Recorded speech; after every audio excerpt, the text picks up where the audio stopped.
प्रकृति एक बहुत ही सुंदर उपहार है। सोच कर देखिए, ये सुंदर नजारा ना हो तो कैसा हो। नमस्कार, हिंदी भाषा की पाठ्य पुस्तक सारंगी की कार्यक्रम श्रृंखला में आपका स्वागत है। एक बार फिर मिले हैं, कुछ अपनी कहने, कुछ आपकी सुनने। लेकर आई हूँ आपके लिए कविता किसान, जिसे लिखा है श्री सत्यनारायण लाल जी ने। किसान जो दिन रात मेहनत करता है, अपना ही नहीं बल्कि दूसरों का भी पालनहार है। तो देर किस बात की, आइए सुनते हैं ये कविता पाठ और देखते हैं हमारे देश के खेत खलिहान में काम करते किसान को। नहीं हुआ है अभी सवेरा, पूरब की लाली पहचान। चिड़ियों के जगने से पहले खाट छोड़ उठ गया किसान। खिला पिला कर बैलों को ले करने चला खेत पर काम। नहीं कभी त्योहार न छुट्टी, उसको नहीं कभी आराम।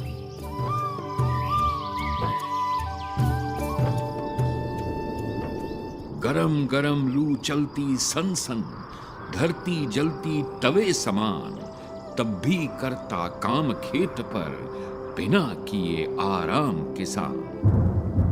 बादल गरज रहे गड़ गड़ गड़, बिजली चमक रही चमचम।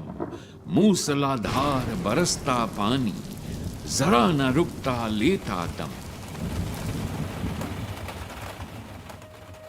हाथ पांव ठिठुरे जाते हैं, घर से बाहर निकले कौन। फिर भी आग जला खेतों की, रखवाली करता वह मौन। है किसान को चैन कहां, वह करता रहता हरदम काम। सोचा नहीं कभी भी उसने, घर पर रह करना आराम। एक बार फिर से दोहराते हैं। नहीं हुआ है अभी सवेरा, पूरब की लाली पहचान। चिड़ियों के जगने से पहले खाट छोड़ उठ गया किसान। खिला पिला कर बैलों को ले करने चला खेत पर काम। नहीं कभी त्योहार न छुट्टी, उसको नहीं कभी आराम। गरम गरम लू चलती सनसन, धरती जलती तवे समान। तब भी करता काम खेत पर, बिना किए आराम किसान। बादल गरज रहे गड़ गड़ गड़, बिजली चमक रही चमचम। मूसलाधार बरसता पानी, जरा न रुकता लेता दम। हाथ पांव ठिठुरे जाते हैं, घर से बाहर निकले कौन।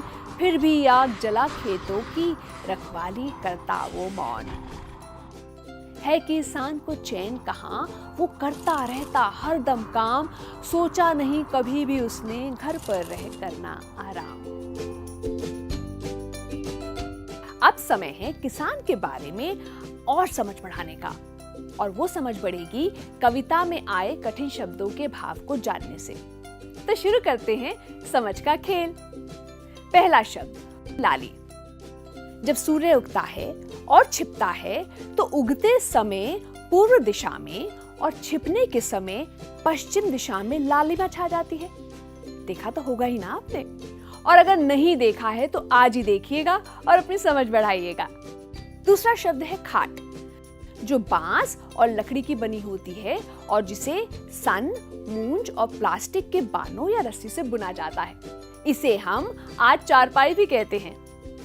तो बढ़ी ना समझ। अगला शब्द गरम गरम लू। सामान्यतः मई और जून के माह में हवा सूरज का ताप बढ़ने से गर्म हो जाती है और उसे लू कहते हैं। मूसलाधार बरसात। जब लगातार अत्यधिक बरसात होती है तो उसे मूसलाधार बरसात कहा जाता है। इन शब्दों को और अच्छे से समझने के लिए आप चाहें तो एक बार कविता को और पढ़ सकते हैं और उसका लुत्फ उठा सकते हैं। तो अब समय है बातचीत का, और बातों ही बातों में जानते हैं कि आखिर किसान का जीवन कैसा होता है। मेरे पास कुछ सवाल है। पहला सवाल, आपने कोई किसान देखा है? कभी गांव गए हो, किसी खेत में गए हो? अगर किसान देखा है तो बताओ वो क्या क्या करते हैं। याद आया? अपनी कॉपी में लिखो फटाफट। वैसे एक दो तो मैं ही बता सकती हूँ आपको, बाकी आप लिख लीजिएगा। जैसे किसान सवेरे उठता है, खेतों पर रोज जाता है। सोचो और लिखो। जब हम खेत देखते हैं तो हमें क्या क्या दिखाई दे सकता है? याद करो। आपने कविता भी पढ़ी और जब कविता आप पढ़ रहे थे तो स्क्रीन पर कुछ दृश्य भी देख रहे थे। तो खेत में आपको क्या क्या दिखाई देता है? जैसे हल से खेत जोतता किसान, फसलों में पक्षियों का चहचहाना, फसल काटते हुए लोग। बाकी आपको बताना होगा। अब सोच के देखो, यदि आपको खेत में काम करना पड़े, मेहनत करनी पड़े, तो आपकी पसंद का कौन सा काम होगा? बीज बोना या फिर ये तो भाई आपको अपनी पसंद से बताना होगा ना। अच्छा बताओ, लू चलने का पता कैसे चलता है? कब पता चलता है कि भाई लू चल रही है? मम्मी कहती हैं कि घर के अंदर बैठो, बाहर मत जाओ। हाँ, गर्म हवा जब हमारे मुंह पर लगती है ना और हमें गर्मी महसूस होती है, तब हमें पता चलता है कि लू चल रही है।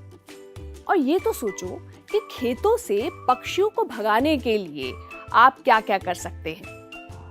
कोई डरावना पुतला लगाया जा सकता है, या फिर भाग भाग कर आवाज देकर पक्षियों को उड़ाया जा सकता है।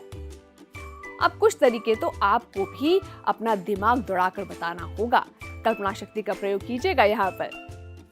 अब समय है अपनी समझ की जांच करने का। बताइए, खेत में उगने वाली कुछ वस्तुओं के नाम। खेत से रसोई तक आता है, रसोई से आपकी प्लेट तक आता है, जैसे गेहूं, बाजरा। बाकी आपको बताना होगा। अब ठंड से बचने के लिए आप किन किन वस्तुओं का उपयोग करते हैं? मैं अगर अपनी बात करूं, भाई मुझे तो गर्म कपड़े, स्वेटर, जैकेट, और अगर घर पर हूं और बिस्तर में हूं तो रजाई या कंबल में दुबक कर बैठना अच्छा लगता है। आपको बताना होगा कि आप ठंड से बचने के लिए क्या क्या करते हैं। सोचो सोचो, और जो खाली जगह दिखाई दे रही है वहां पर आपको अपने उत्तर लिखने हैं। अब शुरू करते हैं शब्दों का खेल। बहुत मजा आने वाला है इस खेल में। तैयार हैं आप? कविता में सनसन, गड़गड़ और चमचम जैसे शब्द आए। अब आप अपनी पसंद के कुछ और शब्द बनाइए और कविता को पूरा कीजिए। आप कहेंगे ये कैसे? तो मैं आपकी मदद करती हूँ। जैसे हवा चलती सनसन, बारिश होती झमझम। बाकी को आप पूरा कीजिए। अब आप अपने स्क्रीन के ऊपर कुछ चित्र देख रहे हैं। 6 खाने बने हैं, जिसमें से 4 खानों में चित्र बने हुए हैं। 3 और 6, ये जो 2 बक्से, ये 2 खाने हैं, ये खाली हैं। तो आपको क्या करना है?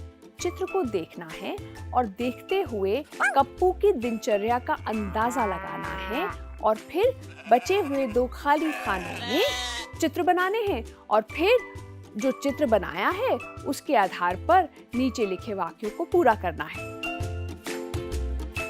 तो शुरू करें। कप्पू सुबह उठकर सबसे पहले, चित्र देखिए और बताइए क्या करता है? व्यायाम करता है। बिल्कुल सही। नंबर 2, फिर वो किसान के साथ, हाँ, गाय का दूध निकलवाने जाता है। आगे बढ़ते हैं। थोड़ी देर बाद कप्पू, अब ये क्या है? ये तीसरा खाना है। इसमें आपने अपनी समझ और कल्पना से चित्र बनाया है। उस चित्र के आधार पर इस वाक्य को पूरा कीजिए। अब आते हैं नंबर 4 पर। खाना खाने के बाद कप्पू कुछ देर के लिए, देखिए चित्र में क्या बना हुआ है? बिल्कुल सही। आगे बढ़ते हैं। शाम को कप्पू क्या करता है? जैसा चित्र बना है उसके आधार पर वाक्य को कंप्लीट कीजिए, पूरा कीजिए। सोने से पहले कप्पू, अब हम कप्पू की दिनचर्या बता रहे हैं ना, तो बताइए सोने से पहले कप्पू ने क्या किया?